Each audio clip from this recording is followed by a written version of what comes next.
Good morning all. सुबोधार गोटे भल update आसी जो आम मैंने समस्ते प्रोब्लेम फेस करूँ सेटा कौन आधार डिटेल्स आमको इक्वेसी करा पड़ो नहीं जो प्रोब्लेम थिला लंबा लंबा लाइन रात 2टा 3टा पर्यंत वेट करूँ हो पार ना सर्वर प्रोब्लेम थिला एबे से जिन ना शुणा जाऊँ माने आमर जो आधार इकेवाईसी होता है आधार नंबर माने एंटर कलापर आम मोबाइल की मेसेज जाऊला मेसेज गलापर आमर माने जो ऑथेंटिकेशन आम से आधारटा आमर बोली आम आधार की प्रोब्लेम ना आमर क्राइटेरिया सब जहाँ से आधार ट्रैक होता जमीक आमर फोन नंबर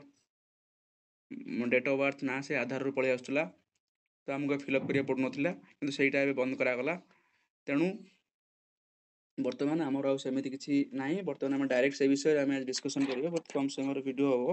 हम आम से अनुसार डिस्कसन करवा। तो बर्तमान आमर वेबसाइट ओपन होनी जो कि बहुत लोग आसुँच फेरिक जाऊँ दुकान को से वेबसाइट रि चेंजेस आसी सुभद्रा पर तो बहुत जल्दी आ 2 दिन 2 दिन भितर शुणा जाऊँगी वेबसाइट ठीक ठाक हो लंबा धाड़ी रही बहुत जल्दी आप्लाय हो गोटे माने जनकर आप्लाय बहुत जल्दी हो माने बिल्कुल विलंब भी हेनी तेणु आम ये देखु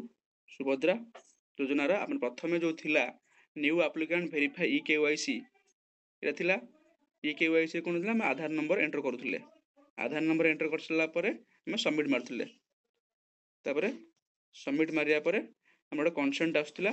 ये आसूला ये आसूला प्रोसीड करूँ आम भेरीफाए करके इकेवाईसी भेरीफाए कलापर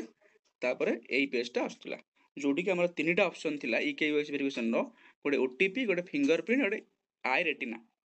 ओटीपी कौन ना आम ओटीपी जो एंटर करूँ आधार नंबर एंट्री कर सबमिट मारूँ ये पेज आम मोबाइल की ओटीपी जाऊला ओटीपी गला बेले से प्रोब्लेमटा होता ओटीपी जाए मोबाइल पहुँची जाऊला कि ओटीपी पेज तला जो लिखाई एंटर ओटीपी सेटा आसूला ये बहुत प्रोब्लेम थिला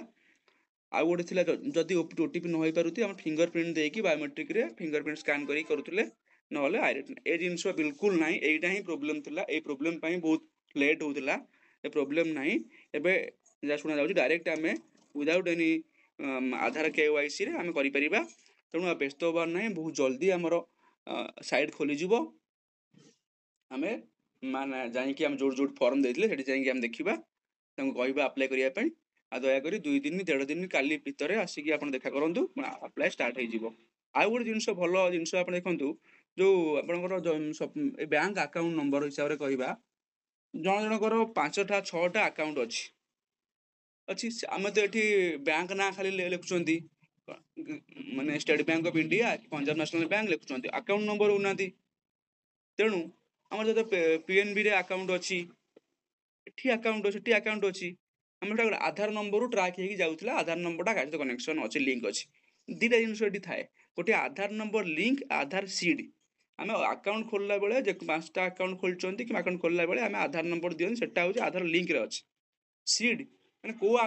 कौ अकाउंट सहित आधार नंबर सीडिंग जो थे कि पैसा ट्रांसफर हम आधार नंबर देले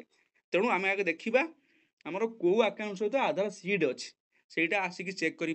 ना बैंक से जो अकाउंट सीड थी से अकाउंट को पैसा जीव